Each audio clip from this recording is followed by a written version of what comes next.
Greetings, family. Neesu, Wushuwunoag, Federation of Aboriginal Nations of America.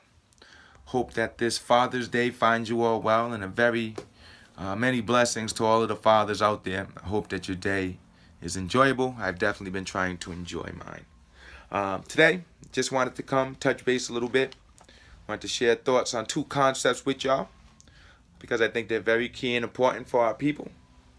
Those being self-assessment and self-reliance. And for self-assessment, the main point that I want to make, right, and I think it's so key, because before we can start to build anything, grow anything, move anything forward, we have to first self-assess and see what our exact situation and circumstances are that we're dealing with right now. And if we're honest with ourselves, right, if we're very honest with ourselves, then we're going to see that the real issue is that we're colonized, point blank, flat. No other conversation about it. Colonized to the point where we speak English, we have English names, and we're colonized. Now, how do I know that I'm colonized because I have an English name? Because my people have their own language, Nahiganset. It's an Algonquian dialect. And Neesu Wushuwunoag is two hawks in Nahiganset. Raymond L. Watson comes from some history, obviously tied with some sort of English colonization, right? Or Irish English, because the names English would have been the colonizers up here. So the first step is to understand that as long as we're operating in any capacity that's tied to a colonial system, we're colonized. Even calling ourselves American Aborigine is a form of agreeing to colonization. Why? Because we did not have the term Aborigine in our language. We all didn't speak the same language. Here in the Northeast, the dialects changed about every 50 miles. So Narragansett is different from Pequot, is different from Nipmuc, is different from Massachusetts, but all Algonquian, which is different from the Algonquin tribe. Algonquin, Q-U-I-N, Algonquian, Q-U-I-A-N are the dialects. And these Algonquian dialects, from what I've heard, go from all the way up into Canada down into like the northern parts of South America, I believe, if I'm not mistaken. Someone definitely fact check me on that, but I believe I heard that from perhaps the brother Norris from Turtle Gang. So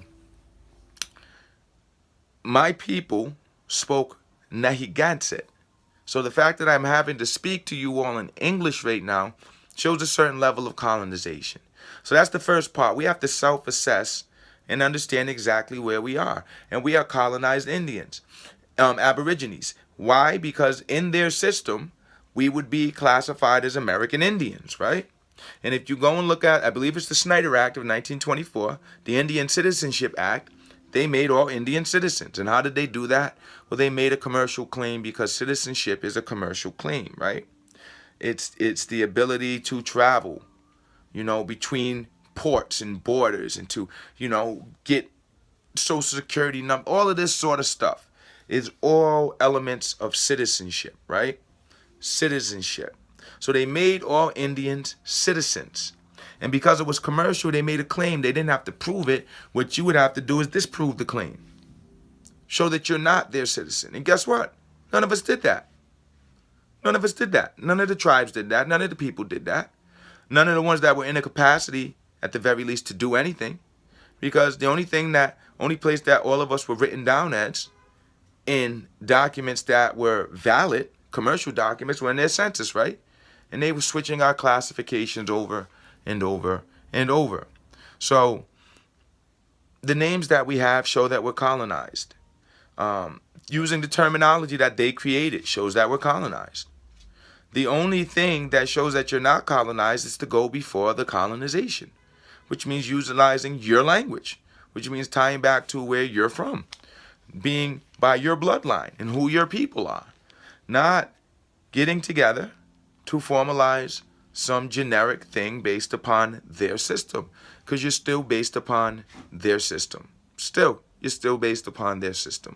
If you're not going by your original name, all right, and if you have not created, according to the system that is being utilized, a structure that separates you from their system, that undoes the Indian citizenship claim against you, you're a citizen.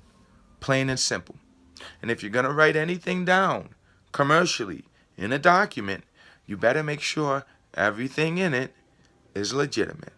You better. If you're going to sign anything or make anything official and put your seal on it, you better make sure it's legitimate. So when we self-assess, we see that we're colonized. And I'm starting from that standpoint because I want everyone to understand that everything after that is a tool of colonization, whether you're talking race, whether you're talking taxation, whether you're talking land claims, whether you're talking police brutality, whether you're talking any of it. It's all a tool of colonization. All of it. There were people that looked a lot like me, darker than me, that came here colonizing, along with the lighter skinned people. So this thing of race was just a tool utilized once they started fighting against each other, right? Once they started fighting against each other, here comes this race thing. And even before that, because they went into places implementing racial caste systems. In Latin America, quote unquote Latin America, they implemented emblanquimiento. And had like 7, 8 different classifications based upon the size of your nose, the color of your skin, the kinkiness of your hair, dividing families up. So your brother might be a negrito and you might be a coyote. And you'd get treated differently in society, even though your mother and father were the same people. So colonization, anything else that we talk about, when we talk about oppression, when we talk about patriarchy, when we talk about anything that's oppressive, these are all tools of colonization. So until you undo colonization, until we remove ourselves from being colonized Aborigines, we're still going to be in a subjugatory position. Plain and simple. This is the self-assessment I want to share with you all. Until we accept the fact that we are colonized, no matter how much knowledge we have, no matter how much law we know, until we accept the fact that we are colonized, until we uncolonize ourselves, then we're colonized. And most of us are colonized. The 99.9% of us are colonized, despite all of the knowledge that some of us may have. We're colonized Indians. Plain and simple. Plain and simple. So now, that's the self-assessment part. Starting from the fact that the problem is colonization and all of these other elements or tools of colonization that we're being subjugated by. Colonization. The only way to undo that colonization is to go pre-colonial before the colonization started. Now, I want to share that statement with this point. Anything that I am sanctioned by the Executive Council of FANA to come on this social media platform and speak about, I'm able to do that because it's something that we have tested out ourselves. We have tested it ourselves, which means someone went and stood in front of a judge. Someone went into a meeting with law enforcement.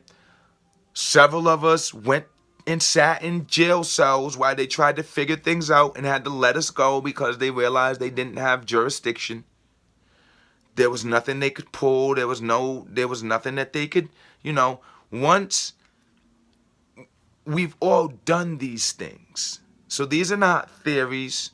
These are not what we think. These are not what we hope. This is what we've gone out and done on a couple of occasions. Be sure that that's really the way that it was. I can't tell you how many times personally I've been in court over the past 3 years for my own tribal citizens, and it always working out in a manner that was equitable and fair. Something that we could address and deal with and agree to, out of respect for the fact that some of my tribal members be wildin'. Love them to death, but we all know how our family is. So, anything that I'm sanctioned by the Executive Council of FANA to come on here and speak about, you should know that it's because we've gone out, put it together, tested it, and seen that it works. And what right would I have to call myself any sort of chief? And I am a chief, and I don't say that with arrogance. I don't say that to rub it in anyone's face. I say it because my people appointed me to this position, hold me accountable to this position, and tell me that I'm doing a decent job at it. So I don't have an issue coming here and saying I'm a chief and a traditional chief. What right would I have to lay claim to that title if I was to come up here and speak to y'all about things that I was not certain about in any sort of manner of confidence? As a chief, this is my personal feeling. Anything that I would tell someone to do, that it backfired on them, well, that's on me. That becomes my responsibility. I'm held accountable for that as a chief. If that's the direction I gave to a warrior, if I tell the warriors go and raid the Pokanokets corn stash for the winter, all right, and let's say 50 warriors go and 40 of them get killed, guess who the elders and the clan mothers are going to hold responsible for that when those 10 warriors get back? The chief. And if I make bad decisions, and if I put the people in harm's way, chances are I won't be chief for very long. So anything that I am sanctioned as Director General of the Federation of Aboriginal Nations of America to come up here and say is because FANA has had individuals go out and test these things to be sure that what we're sharing with you is factual, actual, and effective. So that is the context I want to give when I talk about self-reliance. I've been seeing some conversation around the net about the usefulness of things like UNDRIP and ADRIP and things of that nature. And you know, some of the criticism is valid. Some of the criticism is valid, but I wanna caution anyone to always remember what I'm talking about, self-reliance, because we should not be looking at any of these things that have been created by a colonial entity at all to do anything to save us other than what we utilize it for. So when we look at an UNDRIP and an ADRIP, what that is a document that the colonial structure has agreed to on paper. So it's not necessarily for us, it's for us to remind them what they agreed to. So when we say to them, well, ADRIP says we have the right to self-identification, that's to back them up. I have the right to be a Meshipog. You're not going to, yeah, I know all that, but that was from back when you fraudulently placed those upon me. And here's the self-reliance now. My people have gone through the process of establishing our own private foreign American Aborigine trust based upon our bloodline, heritage, and lineage to our ancestral lands, and giving you all constructive and public notice. My people have. Did you hear the self-reliance? I didn't keep it on this document, ADRIP, that they created. I used ADRIP to back them up, and then I informed them what I did. Now, how does it sound if I tell them, well, ADRIP says I could self-identify, and I'm an American Aborigine, a colonial term. I'm still colonized. I'm telling that ADRIP said I can self-identify, and I'm identifying as a term that you made up, colonizer. I'm an American Aborigine. I'm an indigenous person. I'm all of these things that are just classifications of citizenship and subjugation. So, you've been somewhat self-reliant in that you've taken the time to find out who you are, but you haven't gone far enough. And that's where they're going to get you. That's where they're going to get you.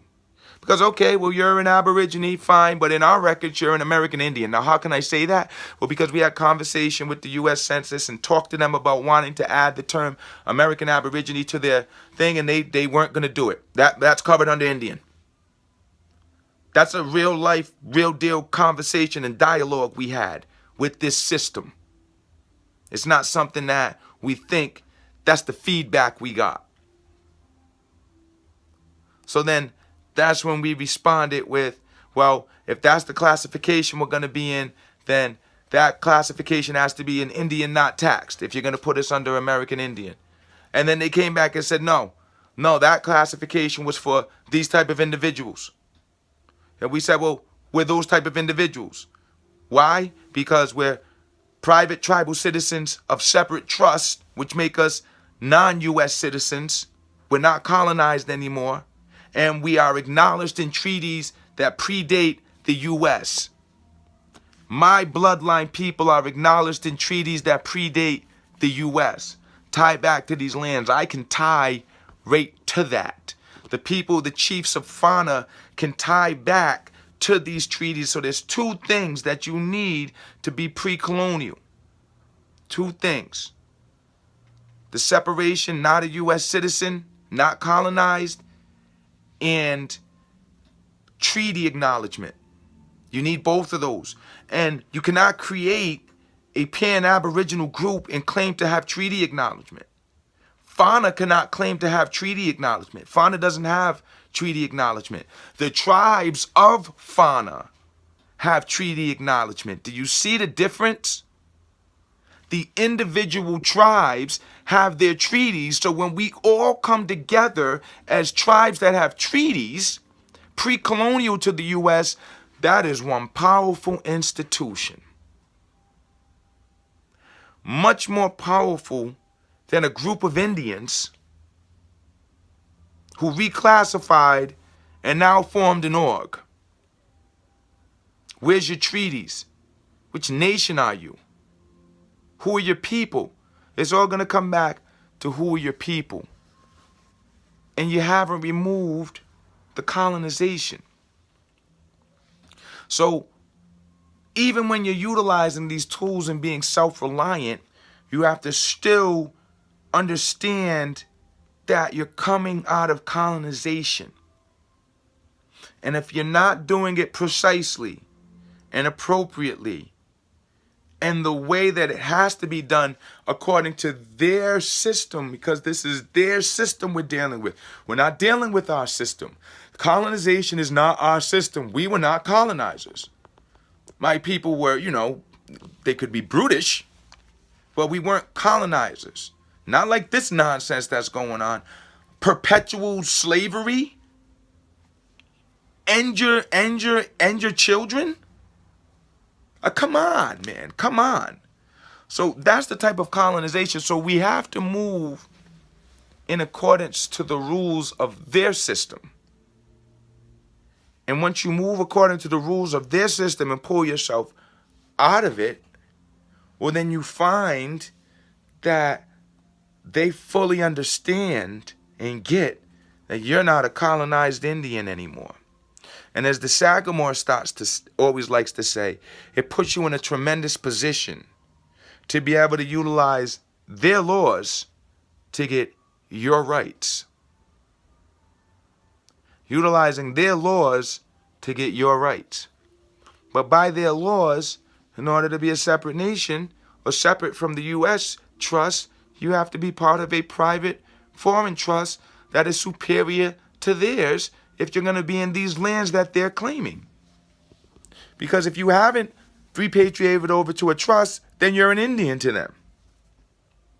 They're going to agree with everything you're saying. Yeah, absolutely. That's your history. Yup, you get it. All that. Yup. And then when you get into court and try to argue treaty rights and all that, they're going to tell you you have no standing.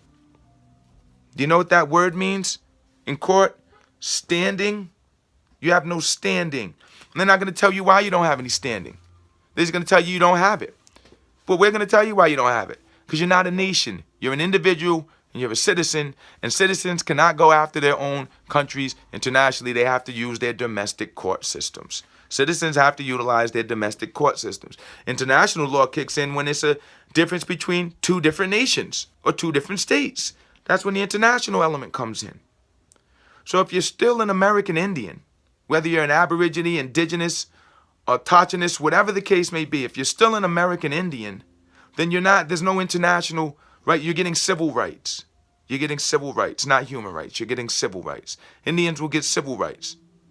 I think there's a study. People were talking about how the civil rights bill was for Indians, right? Yeah, civil rights, not human rights. Not your human rights, your civil rights. So the self-reliance comes in developing and utilizing these tools to create and develop our own systems and our own infrastructures. So the FANA nations have created their own trust because they did the research and know who they are and substantiated it. They then came together to unify to create another institution, FANA. So we created FANA, not them. And we didn't do it according to their things. We just told them, your document says that we can do this, so leave us alone. You guys agreed to that. You said you said you wouldn't have a problem if we did this. So what's the problem? And that's when they kind of, so ADRIP, UNDRIP, all of them, for us, they're really shields. They back them up. They give them boundaries so that they don't come over here snooping in what we're doing. We are relying upon ourselves. We're not expecting those tools to do anything other than what we use them for. And what we use them for is to back up these colonial powers while we get ourselves together. So, what else comes in self-reliance? Well, it's the development of your structures and your systems. Because our conversation with them is that we're not under your jurisdiction because of the capacity that we're moving in. And every time you guys step across the line, you violate and put yourselves in danger. So, this is what we're creating to protect you. See, we're the stewards of our lands. We're creating these things. We're not looking for anyone to create anything for us. We're creating these things, and then we're going in and explaining to them by their laws how they have to honor it. We're not going in and asking them to do anything for us. We're telling them what they're going to do based upon what their laws say. This is the difference between self-reliance and still being colonized. Because as soon as you expect anyone to do anything for you, that's colonization. That's the situation that they put us in, right? That's why they're caretakers of the federally recognized Native American tribes trust, because they're children to them. They're not in a capacity to take care of themselves. So they'll be your trustees and your trust managers and take care of your trust lands for you. We don't need that. But until you start to move like that, they're going to treat you as if that's what you are. And you can't argue that you're not. You are. You're still colonized. And then you're being colonized. You're being an Indian, whether you want to be indigenous, Aboriginal, whatever you want to be, you're still being an Indian, which is a term they made up. Indigenous is a term they made up. Aboriginal is a term they made up. Speaking in English, which is not, if you're an Indian, your original language that we spoke, those are not the dialects we spoke here. Algonquian, Siouan, there were specific dialects that were spoken here, and it wasn't English. So until you pull yourself out of that, you're going to be a civilized Indian trying to go against your sovereign, your nation. Indians are citizens of the U.S. Check the Snyder Act. I believe I'm very sure it's the Snyder Act, the Indian Citizenship Act of 1924. Check it out. You're a citizen until you rebut that claim. Debunk that claim. You're a citizen. The resilience part comes when you step outside of that. And the first step to stepping outside of that is going before that. And then once you go before that, putting it down on paper properly so that their system has to acknowledge it. Because their system says it has to be on paper. So we put it on paper properly. And now their system has to honor it. And their system says that we have the right to self-identify to a nationality. So their system has to honor it. And what they now have to honor, because they're going to go through it with a pen, right? And they're going to go and they're going to check. If you don't check it, they're going to go check your history and your genealogy and see where your people are from and see if your claim is valid. And then they're going to find out that if they're going to put time and money and energy into that, if you go claiming these lands around here, because they believe these lands are theirs. They believe they took them. They thought they had us. And if you can't prove without a shadow of a doubt that their claim is false, they're going to get you. They're going to have you for dinner. Trust you me. I've tried it. I've had the cuffs on me. I've been threatened with contempt of court. You're going down for 30 days. I've been there. Other chiefs have been there. We do not talk to you about things that we have not gone through ourselves. Because what chief who can honestly call himself a chief would do that? The self-resilience comes in understanding what these tools and these documents really are for us. And for FANA, they're just buffers. They're to back the colonial powers up, to keep them in their place so that they don't cross boundaries and get themselves into trouble, right? Because that's what the original agreements were, that they would be here. Because they were fleeing persecution, they said. They would be here. And that they would conduct themselves in a manner that was appropriate. If you look at the Iroquois two-row wampum belt, right? They would stay in their ship. The indigenous people would stay in their canoes. That's what the original agreement was. Stay in your ship, colonizers. That's all we want to utilize those documents for. Everything else is on us. And you have to do it if you're going to come up out of colonization in the way that the colonial system has mandated, the way that they'll acknowledge, the way that they'll honor. Through trust. Through bloodline, substantiated colonial heritage trust. Because literally, if I didn't mention it, I'll mention it again. There was a situation with the Nipmucs. They went to go as a group for federal recognition, and the federal government, BIA, said, oh no, that group right there with that last name, they're this group over here. So no, you all can't go together. Believe you me, they know who you are. As soon as you start to put up on Facebook, you're this, they've gone and they've checked your genealogy. They run all the systems, right? They know who you are. They're just going to let you put it down on paper so they can come and grab you up later. Anything you're putting down on paper, you better make sure you can substantiate it and that they can't disprove it. So start by self-assessing. Start by accepting the fact that we're colonized. It happened to us. Once you can accept it, direct all of that anger and that frustration and that wanting to get back at being self-resilient. Never mind getting back at the white man. Never mind all that. Never mind these never mind all that. And we do the videos just to share our thoughts on it. But what are you doing? How are you moving? What are you creating for yourselves? And once again, you can go the American Indian route. But if you want to pull yourself all the way out to not be their subject, their citizen, it has to be through trust. You and your people have to put down on paper you're capable of taking care of yourself. And you have to do it in the manner that this system will honor. If you don't, they're going to eat you for lunch. They're waiting. They're ready. They're ready to be IE. So, self-assessment. Start. Accept the fact where we're at. Accept the fact of what it literally takes to get up out of it. Research that Indian Citizenship Act. I believe it's the Snyder Act, 1924 Indian Citizenship Act. Check it out. Let me know if I'm wrong. If it's not the Snyder Act, I don't want to keep saying it. But check it out. Once you've got that right and properly self-assessed, now comes the self-reliance.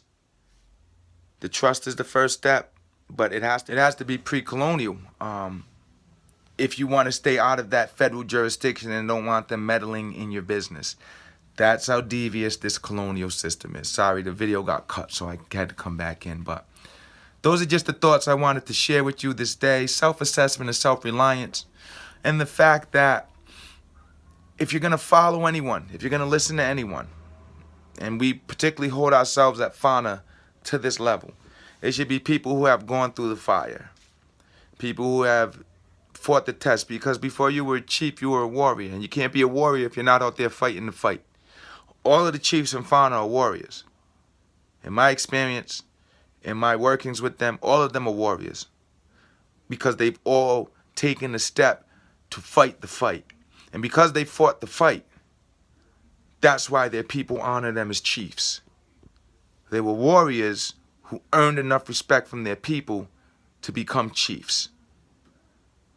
Warriors who earned the respect from their people to be legitimately seen as chiefs. And that comes from first self-assessing and self-reflecting and seeing who we are and where we're at and what's actually happened to us and who we were before all of this started. And then self-reliance, not depending upon an ADRIP or an UNDRIP or any international accord to save us, any international institution, the UN, OAS, anyone. None of them are coming to save us. No other countries, Mexico, Canada's not, none of them. They're all colonial institutions.